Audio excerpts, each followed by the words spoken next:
మనం ఏ దేవాలయానికి వెళ్ళినా అక్కడే ఉన్న హుండీల్లో డబ్బులు వేయడం ఆనవాయితీ. స్వామి అమ్మవార్ల దర్శనం అనంతరం హుండీల్లో డబ్బులు వేసి మమ్మల్ని రక్షించుమని చెప్పి భక్తితో వేడుకుంటాం. తెలంగాణ రాష్ట్రం రాజన్న సిరిసిల్ల జిల్లా వేములవాడ శ్రీ రాజరాజేశ్వర స్వామివారి ఆలయంలో హుండీ లెక్కింపు కార్యక్రమాన్ని వైభవంగా నిర్వహించారు. వివిధ ప్రాంతాల నుండి ప్రతినిత్యం శ్రీ రాజరాజేశ్వర స్వామివారి దర్శనానికి వచ్చిన భక్తులు అక్కడే ఉన్న హుండీల్లో కానుకలు సమర్పించి మా కోరికలను నెరవేర్చు రాజరాజేశ్వర అంటూ భక్తితో వేడుకుంటారు.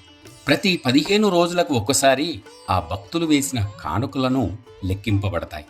ఆలయ ఉద్యోగులు, సేవకులు ఈ కార్యక్రమంలో పాల్గొని భక్తులు భక్తి ప్రపత్తులతో ప్రేమతో సమర్పించిన కానుకలను లెక్కించి ఆలయ అధికారులకు అప్పచెబుతారు. ఈరోజు శ్రీ రాజరాజేశ్వర స్వామివారి ఆలయంలో హుండీ లెక్కింపు కార్యక్రమాన్ని నిర్వహించారు. ఆలయ సిబ్బంది, వివిధ సేవకులు ఈ కార్యక్రమంలో పాల్గొని రాజరాజేశ్వర స్వామివారి కృపకు పాత్రులయ్యారు.